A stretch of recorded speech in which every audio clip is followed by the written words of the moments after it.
Test on the mic. Yep, there we go. Now we got pickup of sound. Awesome.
So you can see I took that tag off Waffle Crusher.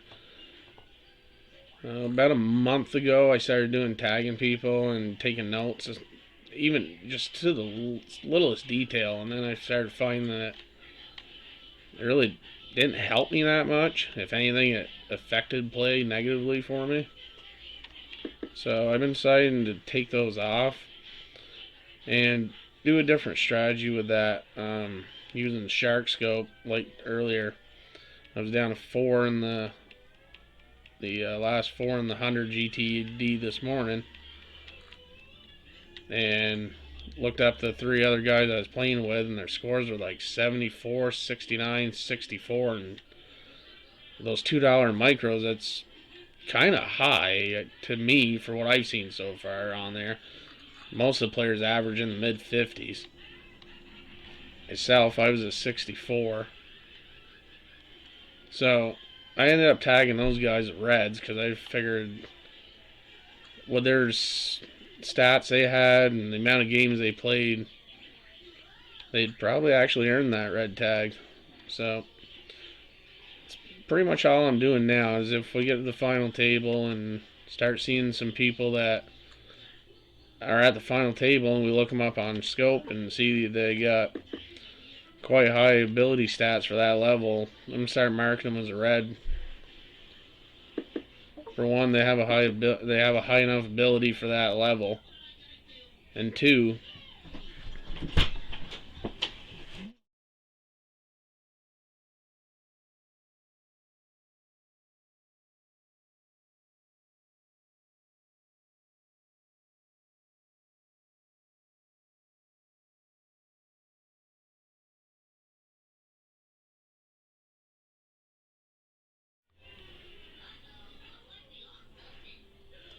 and the other reason being, if they're in the final four or even at the final table, there's either two reasons they're there. They either had a hot tourney, in which those are the players that I'll say that are on scope have a mid 50 and they're at the final table. They had a pretty good game. What are you gonna do? They have that. But then you get these other guys that are at the final table, and you see them a lot ending in the final table or even the top 15 of every tournament that you actually look at. And scope showing a high ability, you should probably think about marking that guy as a red. Of course, higher abilities, for higher stakes, it's going to be a big difference. Jamie Staples, I'll look him up and compare him with me just for somebody to compare myself to. And yeah, I think the last time I looked, he's at like a 94. So, being that I'm sure the buy-in amount affects that ability score, a mid 70s in a micro $2 tournament might be about as high as you're going to see. So, I mean, 74, 69, 64, I'm going to mark those guys as reds.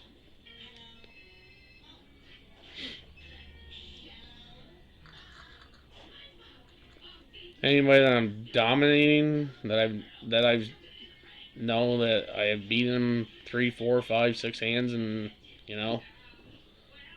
and I look them up, they have a low score. That's when I'll tag a fish.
Wow, I wanted to raise that. I was hoping it was going to fold to me. So we see about well, it is a 3.5 X raise. I think we'll call. We're in position.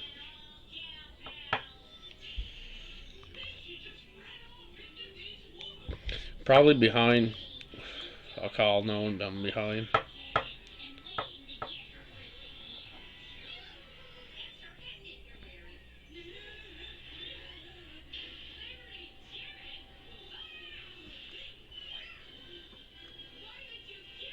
Rainbow flop. 2 overcards. Possible backdoor flush. Backdoor straight draw. With a 7 and the 9. A backdoor flush draw with the 2 clubs. We'll take a free check. And the 2 overcards. Not what we're looking for there. So that drops us to 6 outs on the river for a possible overcard.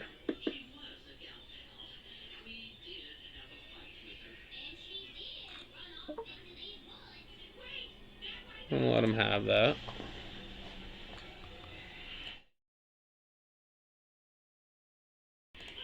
And ouch on the river.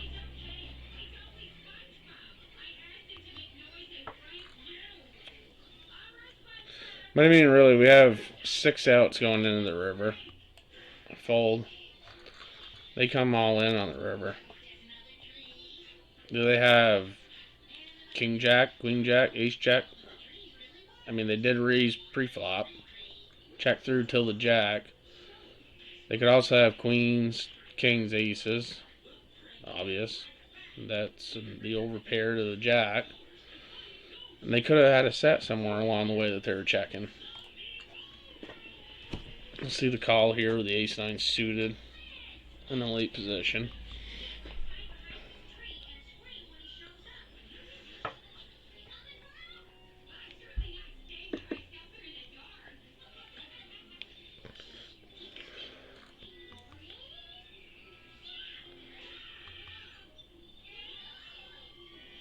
Backdoor flush. The overcard. The overcard hits a Jack 10. Call one time. We hit the 9, so now we really have an ace or a 9 on the river to win this. It gives us 5 outs. Nothing's made it straight. Min, we'll call. See an 8. Jack 10's a straight now. Actually, Jack 10 would have been a straight there on the turn too as well. Fold. Could have probably folded on the turn, hindsight.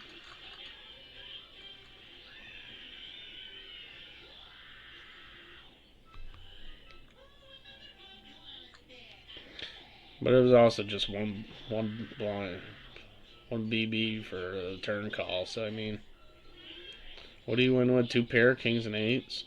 Yeah. So I mean, for some reason I rivered that 9. That low percentage of the time for that low call. I mean, it's kind of worth it. I think. I can crunch the numbers, but.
So yeah, I usually don't play this 1K a night for 3 because I've been trying to keep tight bankroll management and stay within the $2 range for what my bankroll will allow.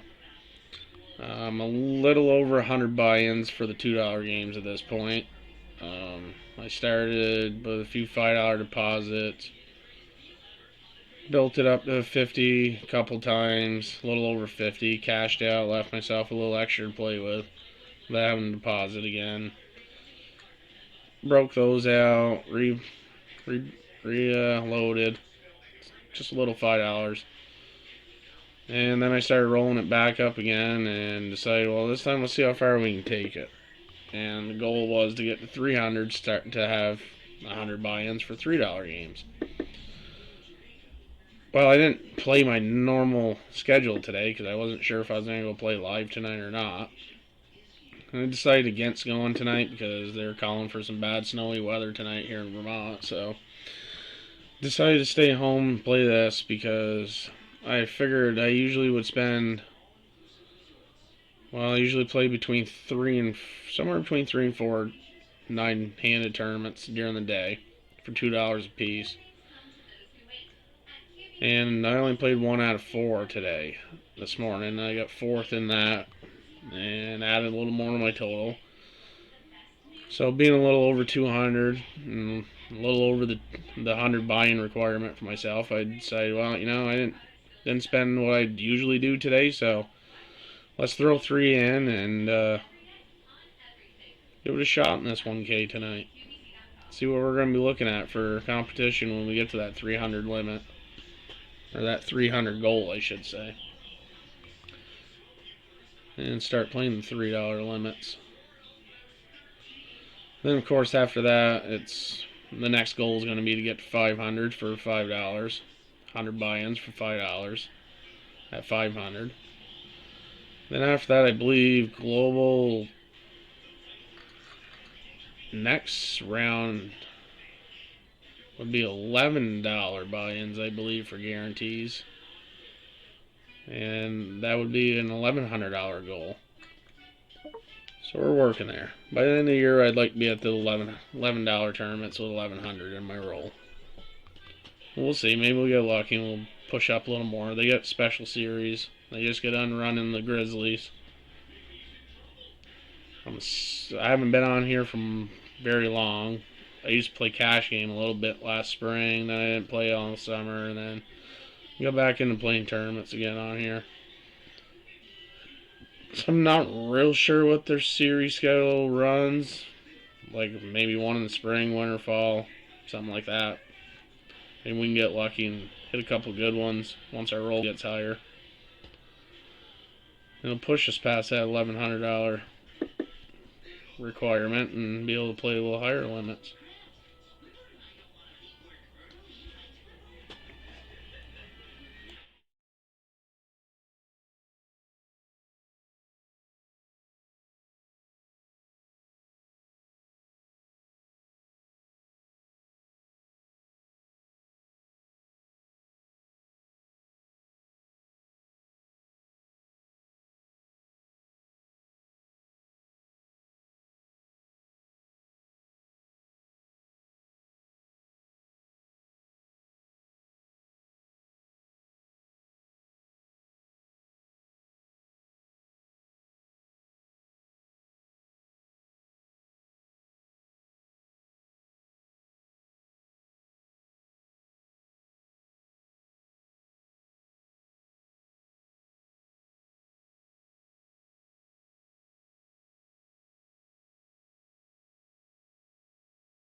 So this is a rebuy tournament. Unlimited rebuys for an hour.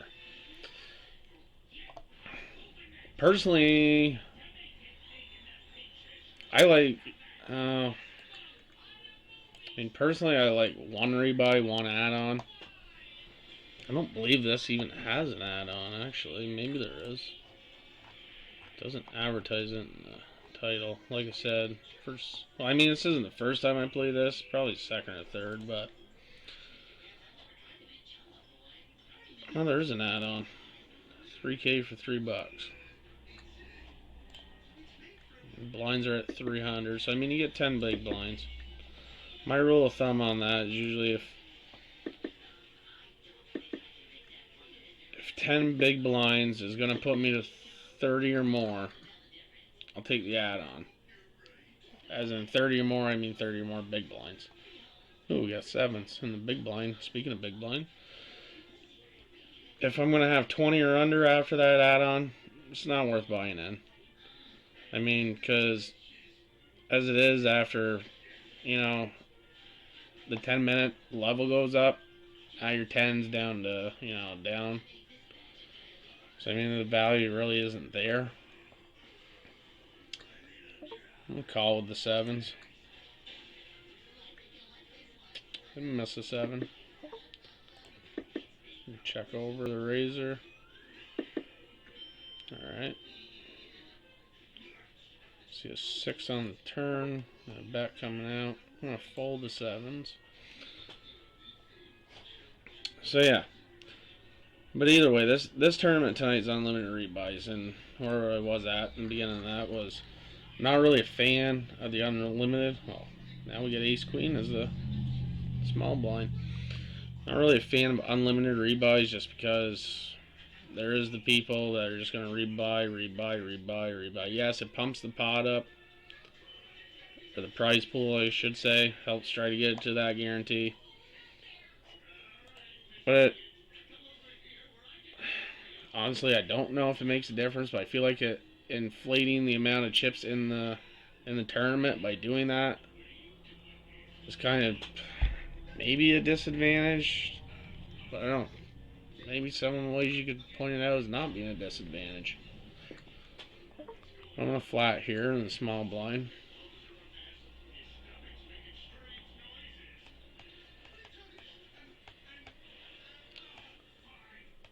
But yeah, I do like the one add-on, one rebuy.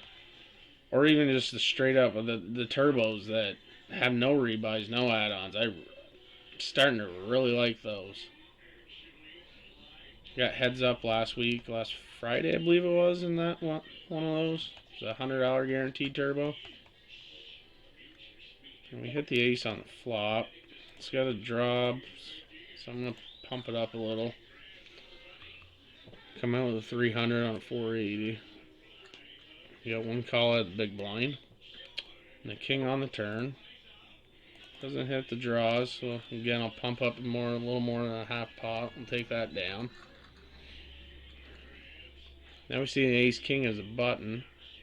We're getting a little run of hands the last 3 sevens, ace queen, ace king.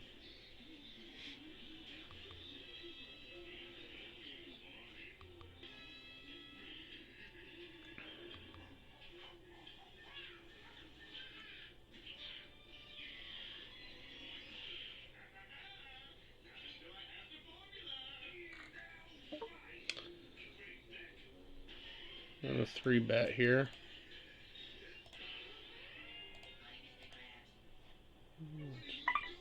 Like 480.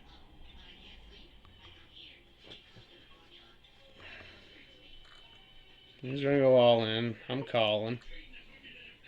Ace jack versus ace king. We're gonna hold. Come on, hold. We're gonna look for a hold. Got him. All right.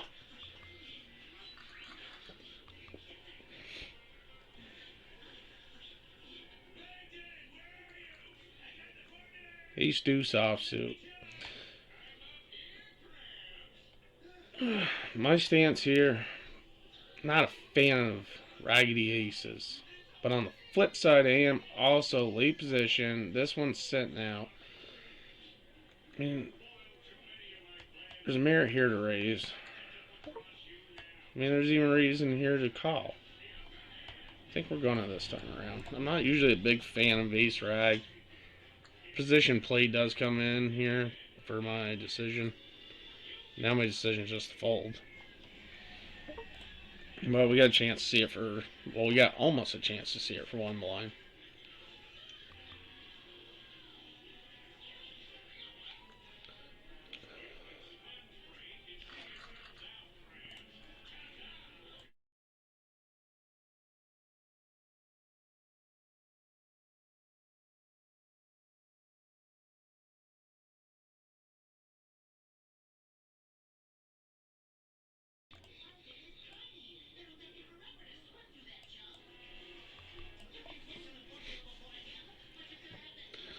So this stream, I'm just starting it up. I actually just barely got the webcam today. If you watched in the past or watched YouTube videos, seen there hasn't been a webcam. I just got that in today, so we're going to try that out for a while, see how that goes. I'm getting used to it. Not really a big fan of the idea of it, but getting out of my comfort zone a little with it. But yeah, I'm trying to spruce it up, make it look a little better, add some graphics, put the border around the screen, add in the updating, the auto updater for the followers. I was gonna start the subscriber, most recent subscriber, but I'm not looking for that to be a goal right now. I mean, it'd be nice to get some subscribers. Don't get me wrong, but just like get a little following going, a little following, built up.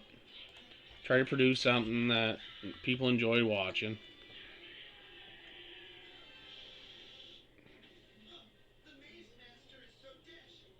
Try to share with people what I do, why I'm doing it. I wouldn't say I'm no pro, I'm no hot shot player, but I hold my own. I make my money. Whether it be tiny little bits in the micros or, taking a shot for a little more like in this one tonight. I think this one pays out like what, 214? Yeah, 214 for first. 10 for men pay at 27. So I mean it's not life changing money, but I enjoy playing, I enjoy competing. I enjoy trying to get better. I enjoy trying to learn the game more. I enjoy watching other streams. With 3x bet the nines to open. But yeah, if you guys, you're watching now in the chat, or if you're watching this on YouTube after, down in the comments, just, if you like the music, let me know. Maybe it's something different, you guys would rather hear while you're watching. I mean, you guys are the ones watching, so if you're not enjoying the music, then it's probably not as fun. We're seeing it all in here with the nines. Because I take the stance, I'm probably not going to be rebuying in here again. I want to fold at this point. I mean, there is merit to shove those nines, but... And it was probably the wrong decision, but...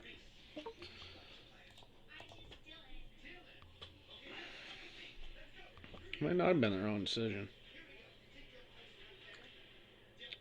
I mean, math-wise, it might have been the wrong decision, but... I mean, it's still hard to argue math, but...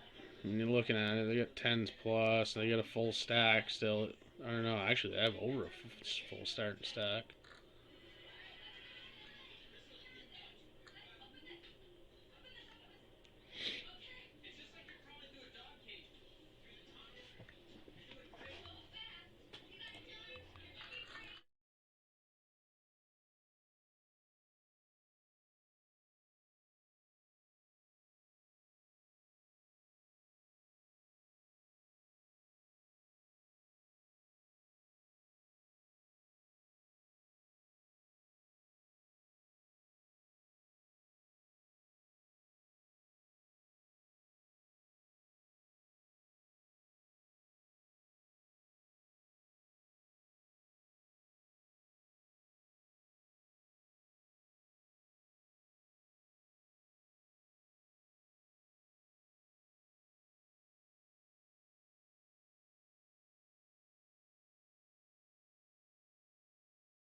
So yeah, just after seeing that, and I just happened to actually, at the same time, I was like, let's go to Shark Scope and check out this Fun Rec, see who they are, because for some reason, having the name was Fun Rec is making me think that you probably know how to play quite well.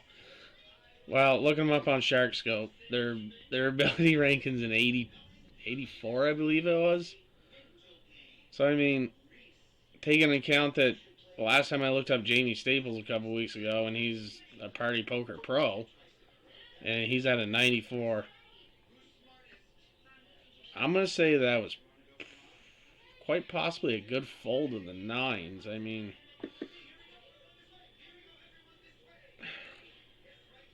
it's early in the game. Stacks were tight. I can't see somebody like that just shoving off with fives or even king queen. I mean, it was only a petty 300, a petty 3x raise, and they just jam in like pretty much close to 3 grand. So I feel like there was some merit to that shove based on their ability ranking and just seeing that last hand with the queens.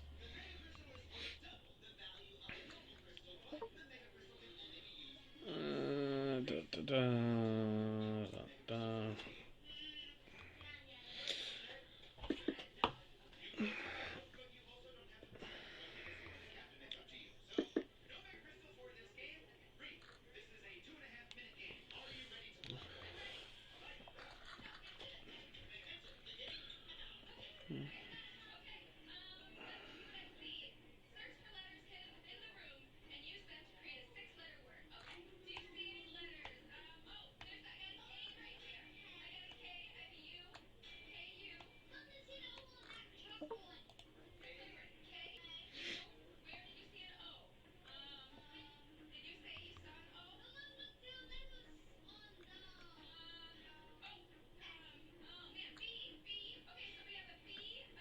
Wow.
You know,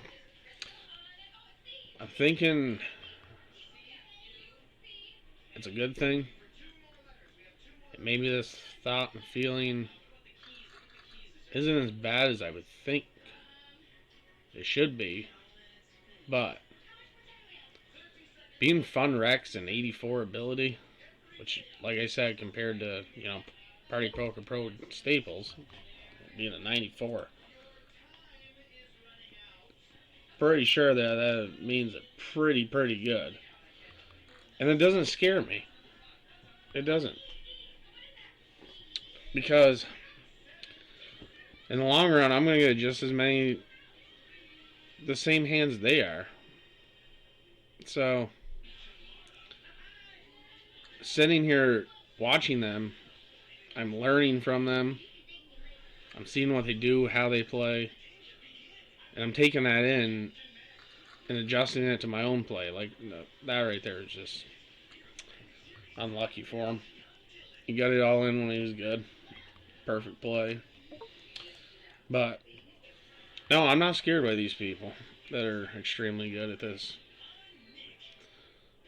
And I'm actually looking forward to playing with them when I hit that goal I'm set for myself. Because I know once I start playing with them and I start learning by watching them, I'm only going to start taking in what I see from them and doing the same and getting better and start pushing further ahead. So yeah, I'm not scared of these people whatsoever. I know I'm going to make mistakes from them or with them against them, but those are all to me, mistakes in life are learning lessons. Pretty much a big learning lesson of don't let it happen again, or how can I change that to let it benefit me and come out the way I want.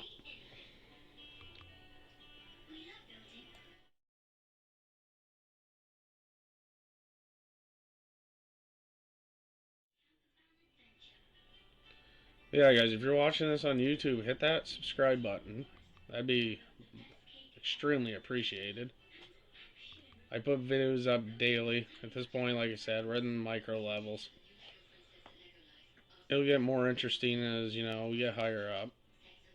But at this point, I'm every day grinding away, at least releasing one video a day. With at least one tournament. Sometimes we two table. Sometimes three. But yeah, hit that subscribe button. Every day you'll get a notification that we got a new table up, new video up. It might be a winner, might be a final table. You'll know in the description and in the title.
See, now after seeing what they did there, this is what I mean by I'm learning from them. This person that got knocked out, they'd been sitting out roughly, from what I noticed, the whole tournament up until, the last few hands. So I'm thinking that Fun Rec was thinking they're shoving quite wide. Possibly. Remember, this is all just me thinking, trying to figure out how they're playing. So what I'm thinking is they're thinking they're going to shove quite wide. Now they're in position, and they don't have much left, and they have some short stacks behind them. Except for Dan over here, because he would have been small blind.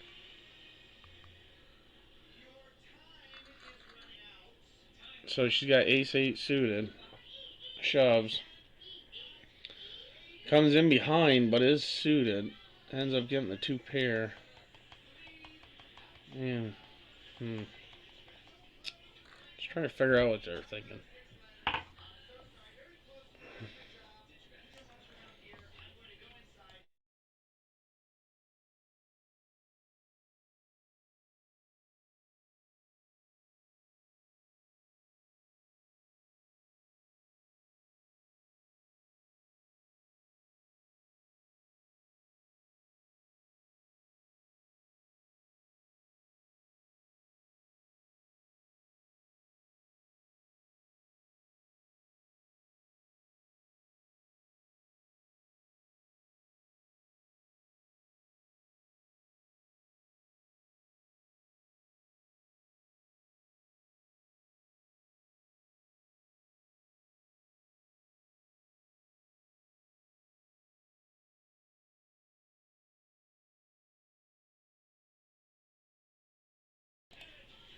So, I mean, earlier I know I said that I was going to start tagging people based on, Shark Scope and Final Table if they're there with me. But I mean, I think Fun Rec has earned that red tag with the ability of 84. I mean, I should be checking the rest of these guys, but I actually don't do the subscription to Shark Scope, so I get the 10 freebies a day, and I pretty much ate up quite a few of them this morning. We're gonna hang on to them just in case it's needed. He's queen versus an 8. He's hoping for the king. King, no king. Aces hold up.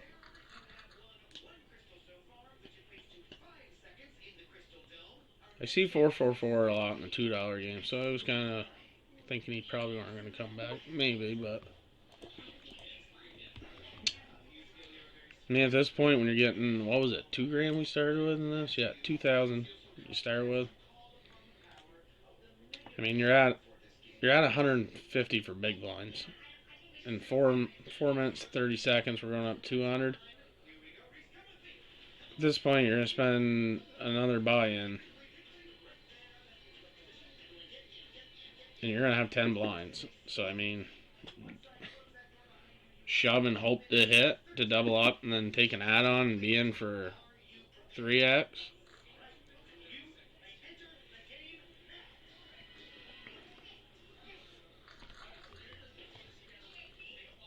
King Jack offsuit. I finally get a hand to see. I call in. I'm guessing somebody's probably gonna raise.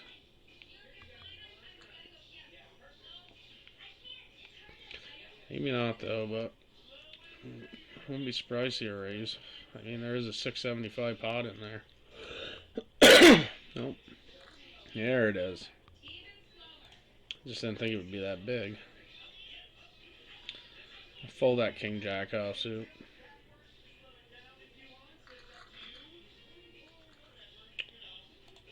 8-9 early. I'm gonna fold.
I am noticing and learning something right here from Dan 549 to my right and Fun Rack that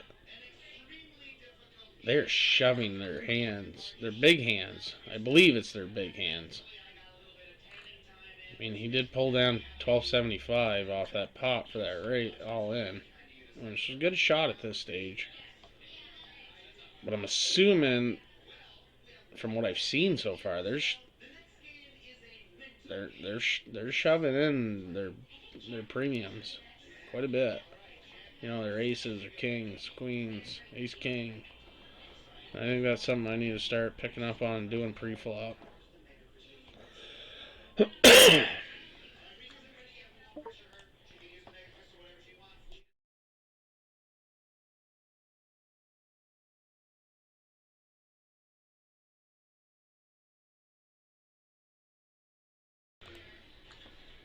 As in, I think that's something I'm going to incorporate more into my $2 game tactics.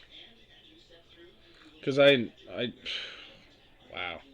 I mean, I see more people shoving at that $2 game with King 4 offsuit like I have right now than, you know, than anybody in their right mind should be. But with that said, watching Funwreck and Dan549 here shoving all these big premiums, queens, ace, king, ace, queen, kings, aces. It's making me think, wow, how many pots am I losing out on pre-flop? And I mean big pots, all in pots. Because I'm just, 3, 4, 5x in these hands instead of jamming them in. I mean, now that I think about it more, in the long run, even if I get unlucky and, take a boot here and there in a tournament because of it, there's that. But long term, I mean, I'm going to add so many chips to my stack by doing that. Instead of using the shove as a weapon with a made hand, on flop turn river, or even actually I have it incorporated as a bluff as well. I didn't do that for a long time, but I just started getting comfortable with that shove bluff. So,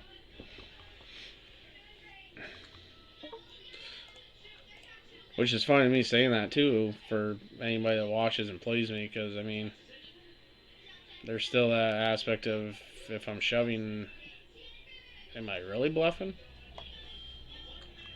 Even though I've already acknowledged that I do with it now, but either way.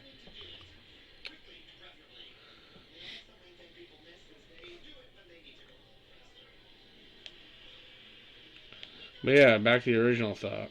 I gotta start doing that shove pre-flop giant hands more in my $2 games. I think long term, honestly, I think I've been to my $300 goal by now within 2 months if I would have been doing that more.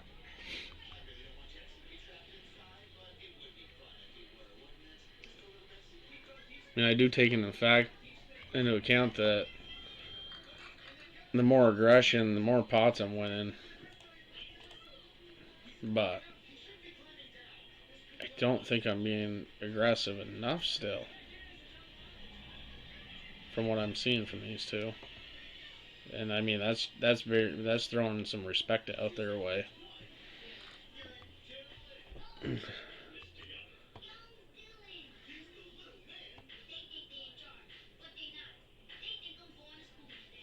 I feel like this name I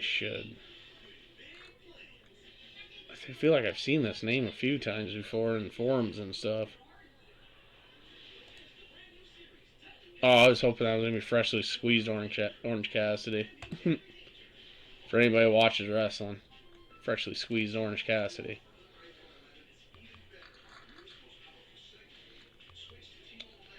Oh, this just might not be our night. This feels kind of dry in between our big hands. So what was our last? I mean, our last good hands was what? We had 7-7 as the big blind, Ace Queen is the small blind, Ace King is the big blind. Or the button, excuse me.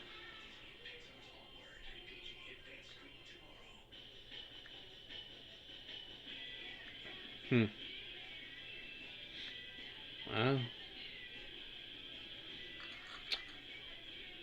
But really, I can't let something like that hinder the thought of I should be shoving queens, kings, aces, ace, king, ace, queen more often pre-flop because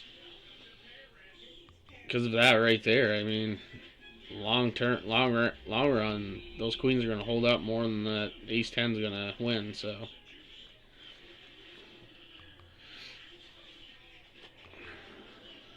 That's what I'm picking up on here is that shove pre-flop with your premiums is a very dangerous move, as in a very dangerous attack for your opponent. And dangerous in the fact that your stack is just going to get gigantic.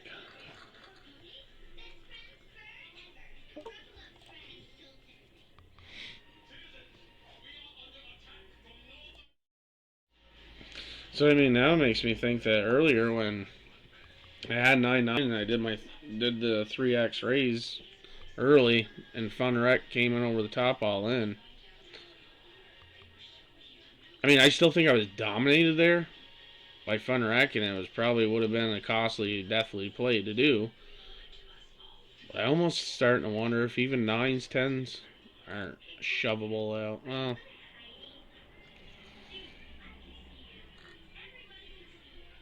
I don't know. Maybe the situation will come up. I had one of these players. I'll see that.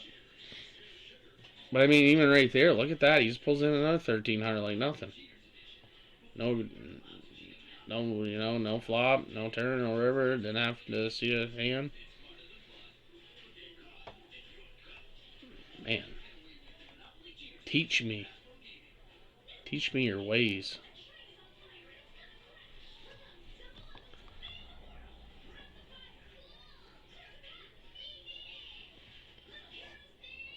I got to check. See what Dan is. I just can't sit by and wonder.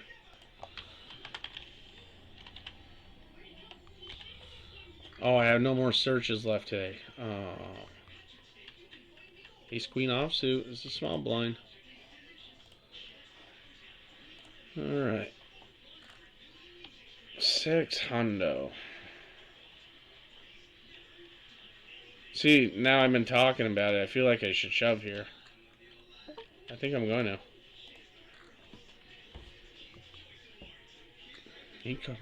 Matty D calls. Tabes calls. What do we got? Ace 9, King Jack. Okay. You got the Jack. Come on, King.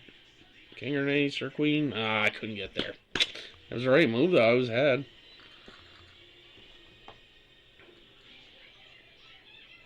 Sucks we couldn't hold or get there, but hey, that was actually the right play. I mean, if it would have held or we would have hit a king, ace, or a queen, we've been sitting pretty right now with stack. I'm not getting charged an ante right now. So see if we can get a little better spot. Try to make a small stack dream come true.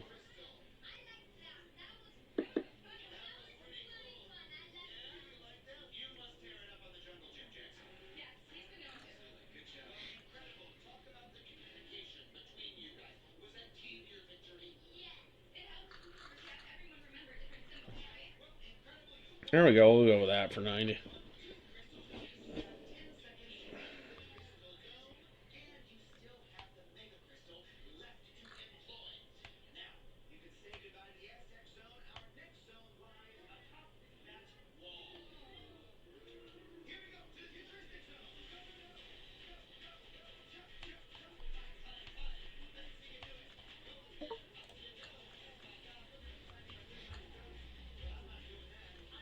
There's that, but he's got the king. We need a jack. We need a jack.